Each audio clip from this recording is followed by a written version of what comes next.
Bruno Jeudi, vous êtes avec nous, éditorialiste politique et rédacteur en chef à Paris Match. Rebonsoir Bruno, vous étiez avec les grandes voiles il y a quelques instants. Alors là, on commence à avoir une série de déclarations évidemment autour de la participation, de la mobilisation. À l'instant, le président des Républicains, Christian Jacob, fustige la responsabilité énorme du gouvernement et du ministre de l'Intérieur dans l'organisation des élections. Il parle de cafouillage. De l'autre côté, on a la République en marche qui se réjouit, malgré ses mauvais scores, d'avoir rediabolisé le Rassemblement national. Votre réaction déjà à ces deux positions du moment? Je crois d'abord que le fait de cette élection, ça reste quand même l'abstention historique, oui. Et qui incite, je pense, à être prudent sur les leçons qu'on peut tirer de ce scrutin, parce qu'il y a en gros un tiers des Français qui se sont déplacés, et on sait que même si la dernière présidentielle, ils étaient moins nombreux qu'à la précédente, ils seront forcément plus nombreux l'année prochaine à se déplacer.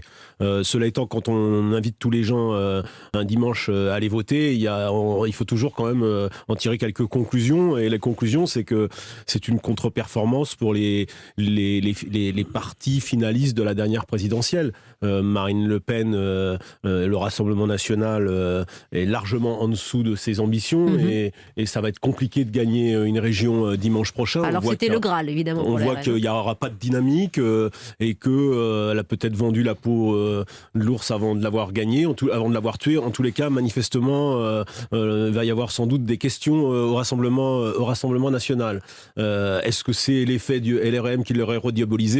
Je pense que c'est surtout l'ancien monde qui, ce soir, tire son épingle du jeu dans les circonstances de ce dimanche, à savoir les listes LR et divers droite qui font des très bons scores. Les présidents sortants, globalement, de droite et même de gauche, sont plutôt bien placés, alors qu'on les donnait pour certains en difficulté. Je pense notamment à Renaud Muselier, ou les présidents de gauche Carole Delga, très bonne position, celui du Val-de-Loire. Donc c'est ça ce soir ce qu'on peut tirer à chaud comme enseignement. Je pense quand même que ce n'est pas totalement un hasard. Selon moi, je pense que les présidents de région aujourd'hui sortants ont construit pendant ce mandat l'incarnation de ce que j'appelle moi des gouverneurs, oui. Et qu'au fond, dans le périmètre de